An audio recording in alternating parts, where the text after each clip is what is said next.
Alright, what's happening, y'all? It's your boy Rico from RicoScores, and the Washington Commanders have also signed 4 interesting defensive undrafted free agents. This will wrap up our undrafted free agent class. I've already done individual breakdowns to the most interesting people. I even grouped in 2 running backs together last night, and now these are the last ones, just wrapping up everybody. I already did like a full overall breakdown of like the whole class and everything like that, but we're gonna do like a deeper dive into these 4 players specifically, like I did with all of the others.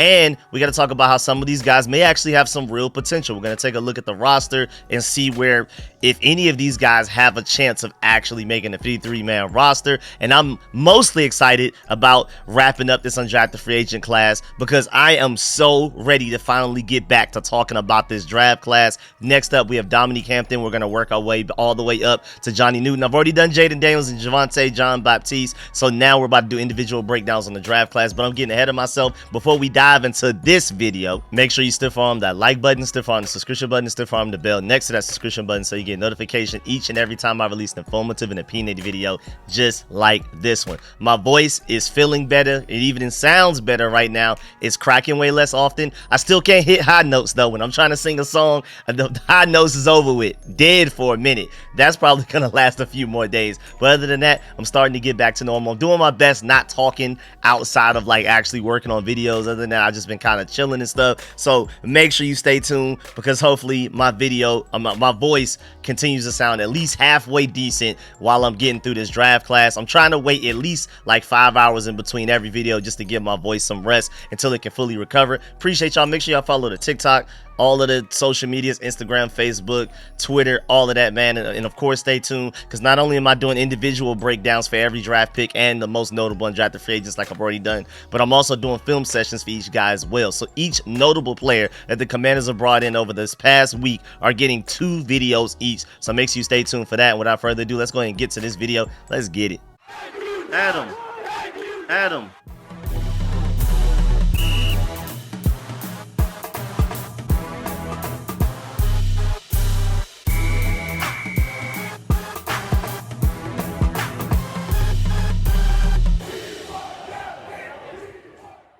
All right, so let's start with the defensive tackle. Again, we have 4 defensive players, 2 DBs, 1 defensive tackle, and a linebacker. We're going to start with the defensive tackle.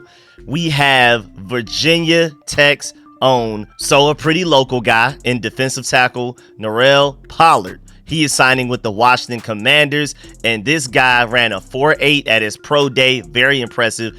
At 283 pounds, so a little undersized, and he also had a 33-inch vertical. That's exceptional, and a 9 feet 5-inch broad jump. That's also pretty solid as well. And leading up to the draft after Virginia Tech's pro day last month, Pollard met virtually and in person with other teams, and one of those teams that he met with was the Commanders, who he ended up signing with. But there was also interest from the Cleveland Browns, the Los Angeles Rams, the Tennessee Titans, the New England Patriots, the New York Jets, and the Jacksonville Jaguars, among other teams as well. So this was one of those guys that after the draft, several teams were trying to sign, and he ended up choosing us. Now, I'm not exactly sure what the contract details are, if we just outbid everybody else to get him, or if he just purely just wanted to join the Commanders over everybody else. Really interesting. And so again, with him being 6 foot and like almost like 1/4 inch and 283 pounds, very undersized, very. But again, he had a really impressive 40 time and a really impressive vertical as well. So maybe there's something that we can work with right there. Now, he didn't do enough, or he's not on enough people's radars to even necessarily have a relative athletic score from Math Bomb, but he was pretty productive in college. The Draft Network had an interview with him. They asked him, your sack 4.0 and tackle for loss 7.5 production increased significantly this past season. You lead Virginia Tech with 22 tackles for losses and 12 sacks. What led to the uptick in production this season? He answered, I just felt like I was really locked into the process. I knew our defense well. We had a great coaching staff on the defensive side of the ball. I was more comfortable around them, and they put us in great positions to be successful. I mean, who does that literally sound like? Dan Quinn and Joe Wood Jr. Even Micah Parsons said it himself that while Dan Quinn was out interviewing for head coaching jobs, Michael Parsons was already saying, hey, I'm going to miss the guy because he doesn't just rely on my talent. This is a guy that makes sure he puts me in positions to succeed as often as possible. So that literally sounds like this staff. That's probably why Norrell ended up choosing to come to the Commanders as an undrafted free agent. He probably looked at our scheme, looked at the defensive staff, and was like, yeah, I prefer to be coached up by them than a lot of other staffs out there. He also continued to say, I had a better grasp of our scheme. The coaching staff brought in a great philosophy with them. Us players, we willingly went out to learn the things that could help make us better on the defensive line. We learned so much valuable information. That was a big reason behind my success this past season. And I feel like that formula, which led to him having the best season of his career before he left Virginia Tech, I feel like we have some of those same things in our formula here for the Commanders, so maybe we can get the similar success from him. At the very least, similar improvement. How much he improved going from the 2022 season to the 2023 season. Maybe we can see him do that, make that same leap forward from 2023 going into 2024 with the coaching staff that we have. But again, with his athleticism, this seems like a guy that may have some like upward trajectory, but we'll see if it's enough for him to actually make the final roster and to still be on the roster past August, basically. Will he survive the 90-man cuts when we go all the way from there to 53? Remember, they changed the rules. It's no longer 90 to 85 to 85 to 80 to 53. Now it's just 90 to 53 right before we go into the regular season, basically. They changed it back to like the original rules. They experimented for like a couple of years for that incremental change, but now it's just immediate 90 to 53 at one point in time. We'll see if a guy like this can make it. Not a lot of tape for him like to access to watch on him. I watched a little bit, but you know, it's not really much to go off of. And what I saw, again, most of his problems come from him being undersized, so maybe he would fare better at making a switch to like edge rusher, maybe like a 5 tech rather than a 3 tech. So we'll see what happens. Next up, we have a cornerback. Technically defensive back, because I think he's pretty versatile. I think he could play several places in the backfield, and maybe even a position change would help his chances of making this roster going to the NFL level. So we're talking about Pittsburgh cornerback AJ Woods, and he's from Germantown, Maryland, so another local guy there as well. And let's go ahead and get this out the way. He's pretty small. He's 5'10", 187 pounds. That's not ideal. And then also, of course, his arm length and wingspan are also very short because of his lack of size, lack of height, and everything like that. But he still has a relative athletic score of a 9.47. Remember, our dog that we signed in the second round, our third pick in the draft, Mike Sanverstill from Michigan, he's small. And my whole thing was, if he was just 2-3 inches taller, he would have easily been a top 20 pick, and he would have had a way higher relative athletic score than somewhere in like the 8.4s I think he was. So even though he was small, I feel like he's still a ridiculous athlete. It's just the fact that he's short that's counting against him. Well, you see on your screen right now, AJ Woods is small as well, and yet he still accomplished a 9.47 relative athletic score. So that should tell you everything you need to know about how athletic this guy is. Mike Sanverstill is very athletic as well, and even with his short size going against him, you know, because of his short size going against him, he was an 8 point something. AJ Woods, just as small, actually smaller, still has a higher relative athletic score. So that, again, that should tell you everything you need to know. And according to Math Bomb himself, this will rank him 133rd out of 2,473 cornerbacks to ever enter the NFL since 1987 as far as athleticism. He's the 133rd most athletic corner to ever enter the NFL anyway, you know, draft, undrafted free agent, whatever. That's really interesting. So this is also the second highest raw athletic score, well, relative, I keep wanting to call it raw, but relative athletic score out of the 4 players that we're going to talk about in this video. And I mean, with the 9.47, even though we had the most athletic 2024 draft class out of the entire NFL, as said by Mr. RAS himself, Math Bomb, this corner is still one of the most athletic guys that have joined the Commanders over this past week. And again, most athletic draft class out of the entire NFL. To stick out amongst that group is very impressive. That's really saying something. Also, on top of being a freak athlete, he went crazy at his pro day, of course, with the 4.39 40 time, 4 flat 3 cone, 6.7 short shuttle. But he was also productive at Pittsburgh with 29 career career pass breakups. And he also made a lot of noise at the Hula Bowl and the East-West Shrine Bowl. So that's where probably most people have heard his name from, where he stuck out the most, especially this offseason. And then strengths, according to NFL Draft Buzz. And again, from the little bit of tape that I've watched on these guys that we're talking about in this video, you know I'm not going to do any video breakdown without at least watching a little bit of tape on anybody. And from the little bit I've watched on these guys, now I'm not going to sit here and lie and act like I just watched hours on hours of tape on each of these guys. But based on a little bit I saw, I definitely agree with what Draft Buzz says about his strengths. We're just going to talk about the strengths. Closing speed and willingness to make the big hit make him one of the more versatile safeties in the class. Again, he's coming out as a corner, but like I said earlier, I think he could benefit from potentially making a move to safety, especially with how small he is. Woods has good size and is a fluid mover, capable of mirroring quickness underneath. I think honestly he should probably move to free safety, because with that lack of size, having to play within the box as like a strong safety may be a little bit of a stretch. But I think as a pure free safety, a guy with some range, I think he could be that. Awareness zone cornerback who was also adept at man coverage, flashing physical hand punch at the line and straight line speed to stay with receivers downfield. He's also very good in coverage, showing a great understanding of the routes and the ability to close quickly. And he's excellent in run support, a physical hitter who could also get a look at safety. In the run game, he's aggressive coming downhill and a sure tackler. So even despite his small size, this guy still gets busy in the box. But again, even though he's a very sure tackler, he's a very willing run stopper, that lack of size, I feel like, is going to show up at the NFL level. It seems like he kind of got away with it in college. At the NFL level, not exactly sure. Then Dane Brugler said, Woods' lack of length and tackling consistency are worrisome, but his burst to the ball and top end speed are traits that cannot be coached. And unquote, that's from Dane Brugler himself. And again, that right there, those traits right there that he just said is why you bring him in as an undrafted free agent and try to see what you can get out of him, because he has traits that you can't teach, and you can try to just teach him the things that he's not great at, and maybe you have a huge steal as an undrafted free agent. Not saying that it's likely, but the chance is there. There's a ball of clay right there for you to mold. Again, the only problem is little small. Moving on to like a guy that's like a pure strong safety coming out of college, but who knows as far as what he's going to be at the NFL level. We have Iowa State strong safety, Ben Nickel, and you could probably see him move into a position that sounds really close to his last name, nickel. I'm seeing a lot of people saying that maybe he would be better off suited moving to nickel. We'll get there. Well, first of all, defensive back Ben Nickel, a former walk-on, has signed with the Washington Commanders. He wowed teams with an impressive performance at the Big 12 Pro Day in Frisco, Texas at the end of March. The McPherson, Kansas native started his playing career as a wide receiver at McPherson College, and before going to Ohio State as a walk-on in 2021. After redshirting his initial season, Nickel switched over from the offensive side of the ball to the defensive side and saw action in all 12 games as a special teams standout in 2022.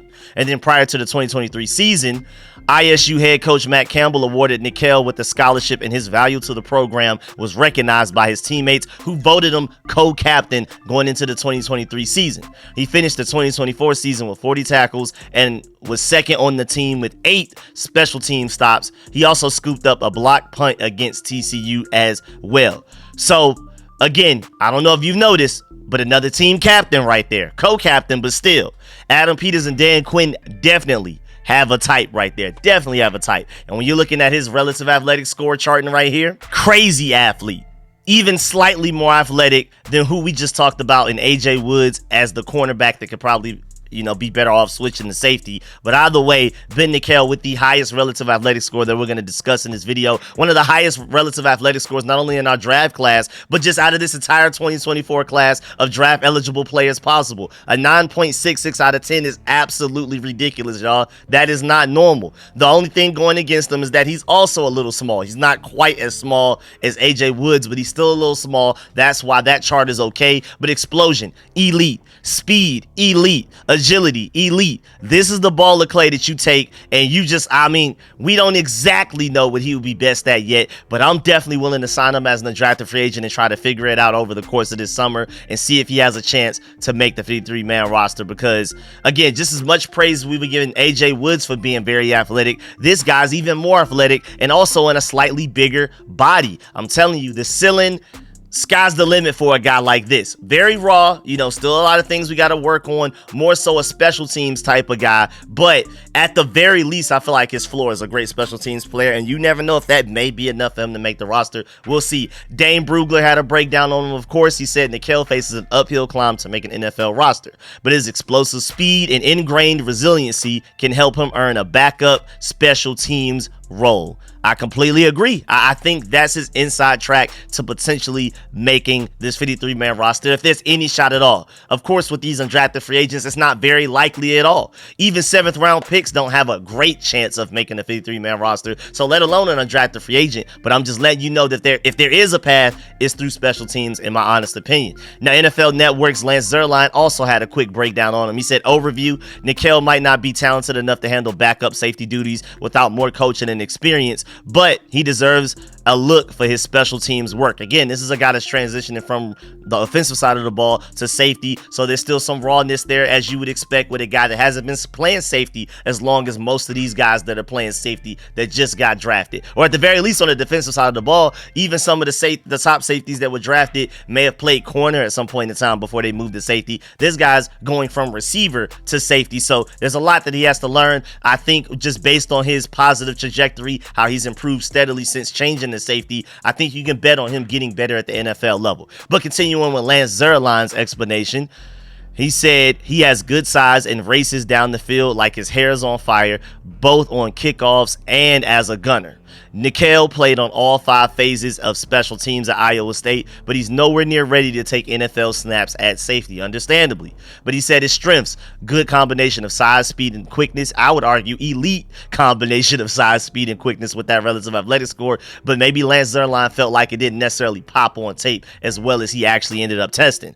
Explosion and quickness testing was above the NFL norm for his position. Duh, you know what I'm saying? Crazy. In a hurry to race into the box after diagnosing the run. I like that. Shows off speed as a gunner and kick coverage. Remember, we drafted Terry McLaurin basically to be a gunner, to be an elite gunner with some receiver potential. And look how he turned out. I'm not saying that this is going to happen for Ben Nickel. I'm not saying that it's necessarily going to happen with anybody else anytime soon in NFL history.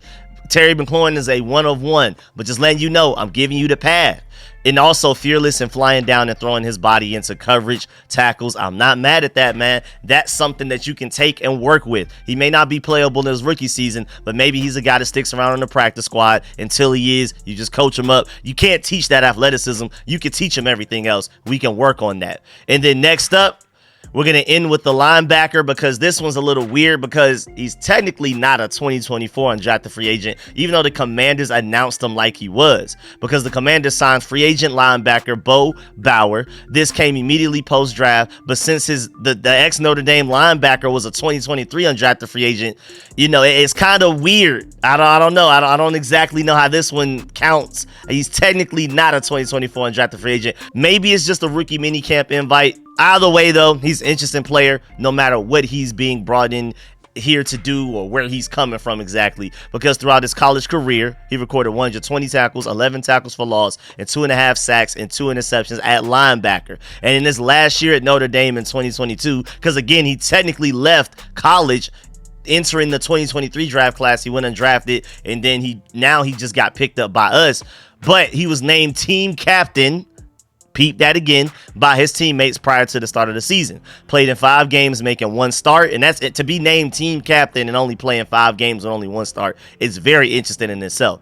Finished the season with 9 tackles, primary special teamer on units that were among the best in the nation, one of 6 Irish players to block a punt during the regular season, as Notre Dame's punt block unit led the entire country with 7 blocked kicks during that 2022 season. Really random, really interesting.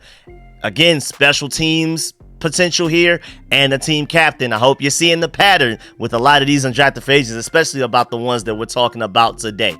And then also, just to do a quick dive into him, the Cathedral Prep graduate Matthew Bo Bauer will get a second chance at the NFL this summer. Bauer entered the draft last year but wasn't healthy after tearing multiple ligaments in his knee in October of 2022. So it wasn't even necessarily his talent. It was more so the injury that he suffered, why teams basically didn't really look at him that much in the 2023 offseason, and now he's getting a second chance in the 2024 one.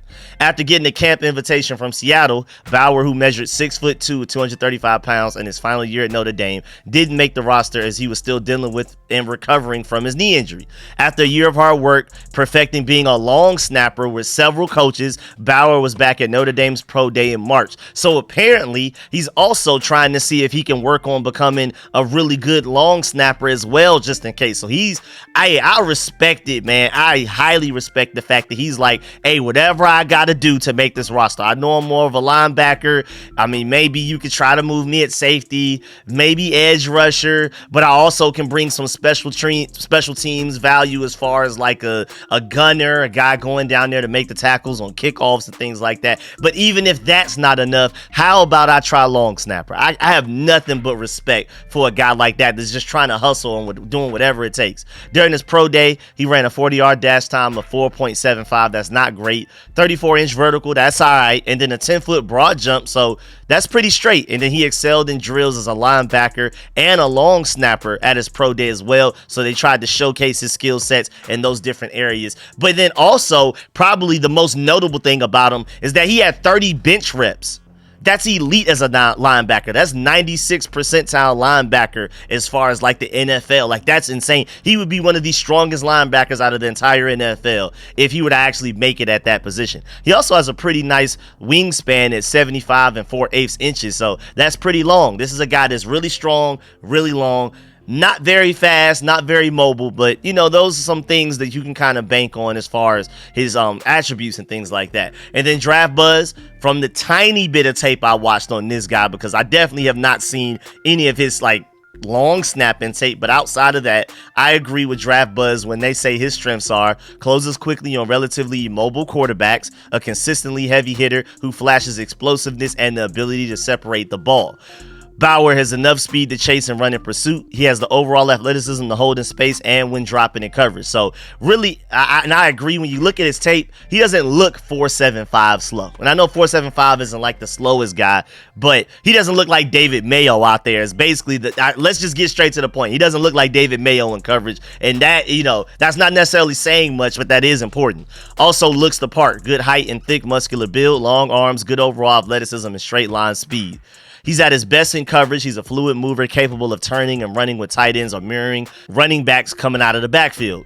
Tougher between the tackles than many expect. Fluid and quick drop in the zone. Covers enough ground to be the Tampa 2 Mike and knows where the markers are. And also, Bauer will always try to plow into the largest piles and has a good knack of ending up glued to the ball carrier. Those are some traits you can work with, whether it be long snapper, linebacker, whatever. Like, those are some traits that you can definitely work with. A solid foundation for a player that maybe we could see something out of him in like the next 2-3 years. I'm not expecting much as rookie season at all, but you know, within the next 2-3 years, maybe there's something there. Also, shouts out the Resh Manual, because you know it's not a video without some Resh Manual fun fact behind the scenes. Did you know? Like, I mean, just randomness. Bo Bauer apparently was recruited by and coached at Notre Dame by Clark Lee, who briefly coached at UCLA with Commanders linebacker coach Ken Norton Jr. and Brian Polian, brother of Commanders executive Chris Polian. Like, really, really random. And just to go back, Brian Polian had very high praise of Bo Bauer just a while ago. Brian Polian, again, brother of Commanders executive Chris Polian, who is a special teams coordinator, said, quote, in 24 years, he's my favorite one I've ever worked with as far as special teams goes. Every scout that asks me about Bo Bauer, I tell him, listen, I don't care what grade you put on him as linebacker. That guy can make your team because he will be a 4-unit starter and will be a difference maker, unquote. Again, that's very high praise. So this sounds like a guy that brings some strong special teams value with him. Again, I love the mentality that's like, even outside of that, again, Brian Polian is saying, hey, no matter what, he could do everything you could ever ask of a special teams player. He's so versatile. This is a guy that should make a team at least for that. But again, to go even further than that, I love the mentality that is like, well, okay, maybe I'm not getting as much of a positive feedback as I was expecting at different special teams units, and definitely not at linebacker. Do you want me to do long snapper? Like, is that what it's going to take for me to make the 53-man roster? I respect that and I love that. Now, moving on, Is there any shot that any of these guys could end up making the final 53-man roster? Well, just from their crazy high ceilings due to their top end athleticism, I would think AJ Woods and Ben Nickel, out of these two guys, probably have the best chances. But then again, Bo Bauer with his special teams value, special teams floor, maybe there's him. But let's just take a look at AJ Woods and Ben Nickel and their position group right now as far as the defensive backs go, because both of these guys are versatile, maybe can be molded into really either defensive back position right now with as raw as they are. If Dan Quinn or Joey Jr. see something in them to where they specifically want them to play a different position than they've normally played in college, then they have the talent and the potential to do that. So looking at a defensive back group right now, it's loaded. I mean, right now, like, strong contributors, starters-wise, you have Benjamin St-Juste, Derek Forrest, Percy Butler, I guess, Emmanuel Forbes, Michael Davis, Mike Sanverstill, and Quan Martin. And then even behind that, you have James Pierre, Christian Holmes, Nick Whiteside, my boy Chiggy that we just signed as an undrafted free agent, athlete, just freak athlete, Tariq Castro-Fields, Noah Igbenogany. I like his potential as well. Q Blue Kelly, don't forget about him, and D'Angelo Mandel. It's a pretty deep group, a lot of young talent there. Now, the only problem with our defensive back group is, like, do we have any, like, certified, we know for a fact they're going to go out there and ball starters? I feel like we do, especially defensive, interior defensive line, but even as the edge rushers, I'm pretty sure, fairly. And then linebacker group, I'm very confident. But when it comes to this DB group, there's a lot of young talent, there's a lot of potential, but do we have the floor? But at the same time, man, of course, their quickest and most realistic path to somehow making this 53-man roster as a rookie undrafted free agent is special teams, obviously, especially for a guy like Bo Bauer, who I highly doubt would make the team as a linebacker. And remember, Ben Nickel comes to the Commanders with a lot of special teams experience along with Bo Bauer. So if I had to choose one player in this video to make the final three-man roster, and especially narrowing it down from those three, because again, the undersized defensive tackle in Norrell Pollard, I feel like he's the least likely. If I had to pick between these three guys, I may just go with Ben Nickel with his special teams experience, and he's the most athletic player that we discussed in this entire video.